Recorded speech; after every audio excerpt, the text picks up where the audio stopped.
అవ్వాతాతల్ని నానా రకాలుగా ఇక్కట్ల పాలు చేస్తూ, వాళ్ళ ప్రాణాల్ని పీల్చి పిప్పి చేసేటువంటి రీతిలో నరక యాతన పెడుతూ, వాళ్ళ పెన్షన్ కోసం వాళ్ళు ఎండలో పడి అర్రులు చాస్తూ ఉంటే, ఈ పాపానికి కారకులైనటువంటి చంద్రబాబు నాయుడు అండ్ కూటమి ఇంకా ఆ ఇష్యూ మీద పశ్చాత్తాపం గూడా, కించిత్ పశ్చాత్తాపం గూడా లేకుండా కాలకూట విషం చిమ్మటం అనేది పరమ దుర్మార్గం. అంటే వీళ్ళ నైత్యానికి, వీళ్ళ క్రూరత్వానికి అసలెక్కడా గూడా అంతు పొంతనేది ఉండదేమో బహుశా. ఈరోజు వాళ్ళ తైనాతి మీడియాల్లో గనక బ్యానర్ స్టోరీలు చూసినట్లయితే, ఈ పాపం జగన్మోహన్ రెడ్డి గారిదని చెప్పని, వాళ్ళు పాపం చేసి దాని మీద ఎదురు దాడి చేసి, చేసినటువంటి తప్పును సమర్థించుకోవాలని చూస్తున్నారు. వాస్తవానికి వాలంటరీ వ్యవస్థ మీద విషం కక్కి, వాళ్ళని ఆప్ చేసి, వాళ్ళని ఇక్కట్ల పాలు చేసింది ఈ చంద్రబాబు నాయుడు అండ్ పార్టీ.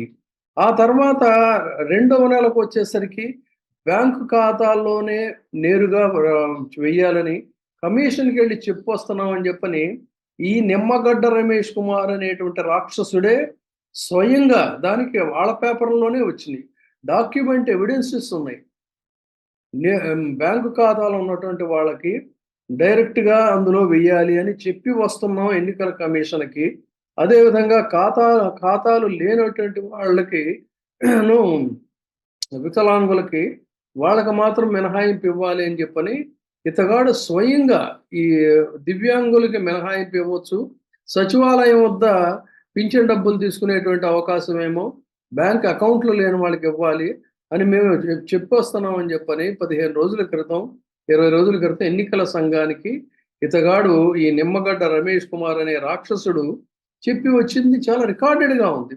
ఇకపోతే మరొక దోషి ఎవరు అన్నట్లయితే, కేంద్ర ప్రభుత్వం అన్ని పథకాల లబ్ధిని డీబీటీ ద్వారా బ్యాంకుల్లో జమ చేస్తా ఉంటే, రాష్ట్ర ప్రభుత్వం మాత్రం ఇలా డైరెక్ట్‌గా డబ్బులు పంచడం ఏంటి?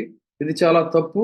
ఖచ్చితంగా బ్యాంకుల్లోనే వెయ్యాలి అని చెప్పని మాట్లాడినటువంటి వ్యక్తి, సరిగ్గా ఈవిడ కూడా 2 వారాల క్రితమో, 10 రోజుల క్రితమో మాట్లాడింది. అది కూడా రికార్డెడ్‌గా న్యూస్ క్లిప్పింగ్స్ ఉన్నాయి. ఎవరు అంటే పురంధేశ్వరి గారు. తర్వాత ఇక టీడీపీ, బీజేపీ వాళ్ళందరూ గూడా ఇదే రకమైనటువంటి పక్క వాయిద్యాలు వాయించారు. బ్యాంకు ఖాతాల్లోనే వెయ్యాలి అని చెప్పని వాళ్ళ టీవీ డిబేట్స్‌లో గూడా చెప్పారు. మరి చేసింది జరిగిందది. దీనికి పాపం జగన్మోహన్ రెడ్డిది ఎలా అవుతుందంటే, గతంలో చంద్రబాబు నాయుడు గారు ఒక కంఫర్టబుల్ విధానాన్ని గనక అనుసరించి ఉంటే, తద్వారా ఆ అవ్వాతాతలకు సహాయం అందుంటే, దాన్ని జగన్మోహన్ రెడ్డి గారు వైలేట్ చేసి ఆయన సొంతగా ఇప్పుడు ఏదైనా చేసుంటే ఖచ్చితంగా ఆ పాపం జగన్మోహన్ రెడ్డి గారిది అనొచ్చు. కానీ ఆయన సజావుగా దాదాపుగా 58 నెలల నుంచి వాళ్ళకి ఒక చక్కని ఏర్పాటు చేస్తే, ఆ ఏర్పాటుని మొత్తంగా గూడా మీ కళ్ళల్లో నిప్పులు పోసుకొని, ఆ అవ్వాతాతలకు సహాయం అందుతున్నటువంటి సహాయాన్ని చూసి భరించలేక, సహించలేక వాళ్ళ నోటికాడ కూడు తీసి వాళ్ళ ఉసురు పోసుకునేటువంటి పాపానికి ఒడిగట్టింది మీరు. అది ఇవాళ విఘటించింది.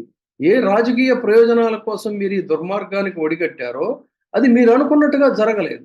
జరగకపోవడంతో ప్లేటు ఫిరాయించి ఎదురుదాడికి ఎప్పటిలాగే అనేక అంశాల మీద ఏ విధంగా అయితే ఎదురుదాడి చేస్తున్నారో, అదే రకంగా దీని మీద కూడా ఎదురుదాడి చేయాలనుకున్నారు. అయితే ఇక్కడ గమనించాల్సిందేంటంటే, ఎవరు ఈ పాపం చేశారు అనేటువంటిది ఆ పండుటాకులకు ఆల్రెడీ తెలుసు. కాబట్టి మీరు ఎన్ని రాతలు రాసినా, ఎన్ని కూతలు కూసినా కూడా అంతిమంగా ఎవరు విశ్వసించేటువంటి పని లేదు. ఇక మీ తైనాతి మీడియాలో రోజు రాసేటువంటిది ఏంటంటే, నాయనా పులి వచ్చే కథలాగానే అయిపోయింది. అందుకని చేసిన పాపాలకి కనీసం పశ్చాత్తాపపడండి. ఇంతకంటే అమానవీయమైన సంఘటన ఉండదు. రాజకీయాలు అనేటువంటిది దేనికోసం? ప్రజాహితం కోసం, జనహితం కోసం, జన సంక్షేమం కోసం.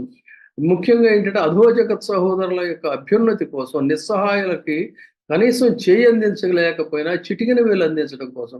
అటువంటిది వాళ్ళ ప్రాణాల మీద పడి, వాళ్ళని పీడించుకు తింటూ తద్వారా రాజకీయాలు చేయాలనుకునే చంద్రబాబు నాయుడు యొక్క దుర్మార్గపు తీరుని మానవ సమాజం ఏది గూడా ఎక్కడా గూడా సహించలో సహించేటువంటి పరిస్థితి ఉండదు, భరించేటువంటి పరిస్థితి ఉండదు. కాబట్టి ఇంకా ఇలాంటి పాపాలని మీరు భుజానికెత్తుకొని మోయాలనుకోవటం ఆ మీడియాను చూస్తే వాళ్ళ యొక్క దౌర్భాగ్యానికి ఇది పరాకాష్ట ఈరోజు వాళ్ళు వేసిన స్టోరీ అని చెప్పి అనుకుంటున్నాను.